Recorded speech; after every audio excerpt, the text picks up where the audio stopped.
Streets of Rage 2. Is it good? Yeah. Streets of Rage 2 is the first side-scrolling beat-em-up game that I've ever beaten. I've never played the first Streets of Rage, but the game lets you know that this is set 1 year after the events of the first one. To me, the story didn't really matter, as it was just a beat-em-up game. Go through the stages, beat people up, that was it for me.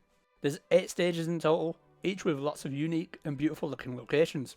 Also, the more I played the game, the more I noticed little touches in the world. For example, there's a fight in a bar. When you start throwing down, the bartender who's cleaning the glass behind the bar quickly leaves the area.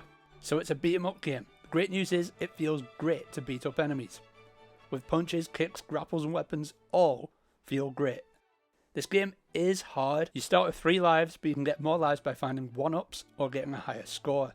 Once you run out of lives, you get to use a continue. The game gives you 2 continues, and when you run out, it's game over, which is brutal by today's standard because it will send you right back to the start. There's so many different enemies and bosses, all of which you'll have to learn the different movesets. Some will even counter your moves, like some enemies uppercut you if you try and do a flying high kick. You can play as a number of different characters, each have their own benefits and negatives.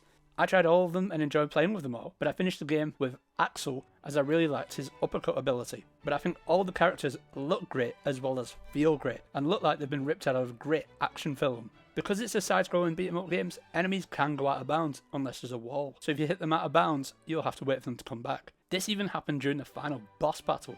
I sent the final boss battle flying out of the area of the screen. Most of the time you can't touch them when they're out of bounds, but the game wasn't letting me hit him, but I had to stop beating him up and let him come back in the stage because that is not the way I wanted to beat the game. Also, enemies can come out fighting from the out of bounds, which is frustrating as it's very hard to defend against something you can't see coming. I think there's a lot of replayability in this game as you'll want to keep playing. There's lots of different difficulties. After 5 hours of failing to beat the game on normal, I reduced the difficulty down to easy and I was able to finish the game first try. It took me another 5 hours to finish the game on normal. I can only imagine how long it would take me to beat the game on hard or hardest. The soundtrack is okay, but in my 10-hour playthrough I never got sick of it, which is a good sign. That was Streets of Rage 2 and I give it a 7 out of 10.